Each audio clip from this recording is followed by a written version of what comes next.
Dans cette vidéo, on va voir comment on peut déterminer le sommet d'une parabole à partir de sa forme générale avec une méthode qui s'appelle la factorisation partielle. Alors, on va partir d'un exemple. On cherche à trouver le sommet de la fonction 4x au carré moins 12x plus 3. Donc, l'idée, c'est d'être capable d'aller trouver ces coordonnées ici du sommet. Donc, ici, on le fait avec Desmos, mais comment est-ce que je le ferais? Sans Desmos, on sait qu'on pourrait faire la complétion du carré, compléter le carré, mais c'est pas ce qu'on va faire dans cette vidéo. On va trouver une nouvelle stratégie. Alors, on va tout simplement réécrire l'équation de la fonction. J'ai juste écrit mes deux premiers termes en vert pour qu'on puisse comparer. Alors, si j'écris juste ces deux premiers termes, donc 4x au carré moins 12x, si je trace cette fonction, on peut voir en fait que c'est plus ou moins la même parabole, mais elle a été déplacée de 3 unités vers le bas. Donc, la fonction bleue, c'est ce qu'on cherche. On cherche le sommet de cette fonction-là. Mais on observe que si je trace l'équation de 4x au carré moins 12x, c'est essentiellement, si je prends ma fonction bleue et je la tire de 3 unités vers le bas, on peut voir que, hey, c'est la même fonction. Alors, retournons à ce qu'on avait initialement, qui était ceci, et on compare avec cette verte-là. Une chose qu'on remarque, c'est que, bien évidemment, puisque c'est comme si j'ai traîné ma fonction, on aura les mêmes valeurs de x du sommet. Okay? Et en fait, je ne sais plus pourquoi j'avais écrit ça, donc je vais l'enlever. Alors, la première chose qu'on va faire, c'est qu'on va trouver la valeur de x au sommet. En d'autres mots, c'est la même chose que l'axe de symétrie de notre fonction en vert. Donc, c'est pas tout à fait la même fonction, mais on sait qu'ils ont la même valeur de x au sommet.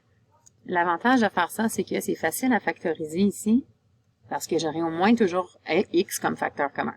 Donc, dans ce cas-ci, j'avais 4x comme facteur commun.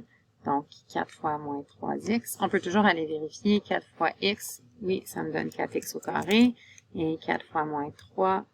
En fait, j'ai un x de trop que je constate dans ma vérification ici. Petite erreur d'inattention qu'on a attrapée en faisant la vérification. Donc, 4x fois x moins 3, c'est équivalent. Donc, ce qu'on a fait, c'est qu'on a factorisé, de là le nom de la stratégie, la factorisation partielle, parce qu'on a factorisé juste ce qu'il y a en vert. C'est pour ça qu'on appelle ça la factorisation partielle. Alors, je factorise en trouvant le facteur commun. Ensuite, si on se souvient bien, la valeur de x au sommet, pour la trouver, on trouve nos zéros. Donc, on trouve l'abscisse à l'origine de ma fonction en vert. Donc, j'ai écrit en vert parce que on est en train de faire ce qui est en vert seulement. C'est une différente parabole.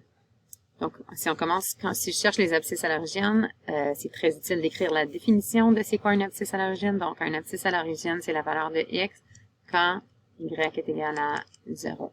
Donc, ça me permet de savoir quoi faire. Donc, je vais écrire 0 est égal à... Donc, j'ai tout simplement remplacé dans l'équation y par 0. Donc, ça va être égal à 4x fois x moins 3. Je t'invite à appuyer pause sur la vidéo et détermine quelles sont les deux abscisses à l'origine de cette fonction.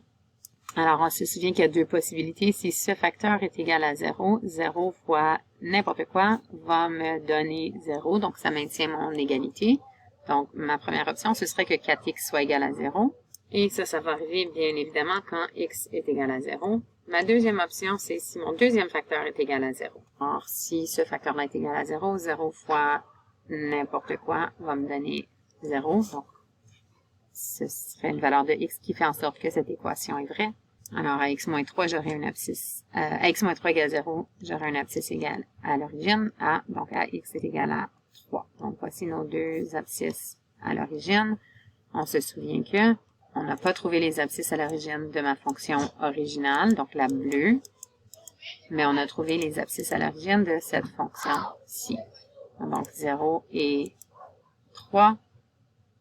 En effet, on avait trouvé la même chose. Donc, c'est utile, encore une fois, parce que si on va aller trouver le point milieu de ces deux abscisses à l'origine-là, ça va nous donner la valeur de x du sommet de ma fonction non seulement verte, donc celle-ci, mais on sait que ce sera la même valeur de x que ma fonction originale qui était ce qu'on cherchait.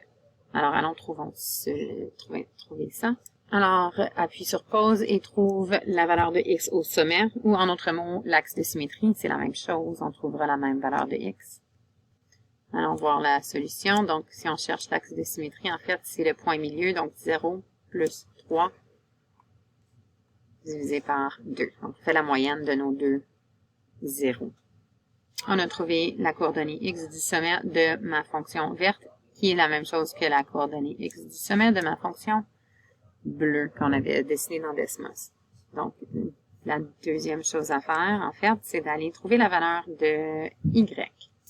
Donc, je vais définir ma fonction y, je vais l'appeler f de x pour que, en fait, je puisse juste utiliser la notation fonctionnelle. Donc, comme ça, je peux dire trouvons f de 3 demi, au lieu de dire trouvons la valeur de y quand x égale à 3 demi. C'est trop long.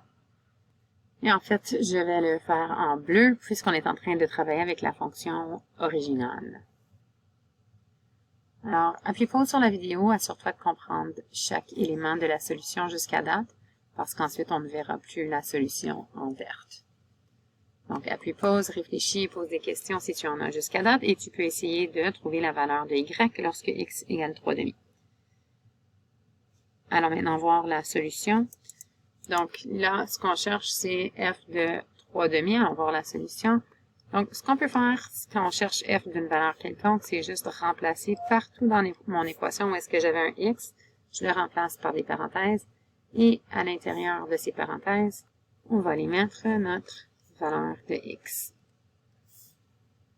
Alors, on évalue 3 demi au carré, 3 au carré, ça me donne 9, 2 au carré, ça me donne 4. Pour mon deuxième terme, 12 divisé par 2, je vois que ça me donne 6. 6 fois 3, ça va me donner 18. Et mon plus 3, il reste là.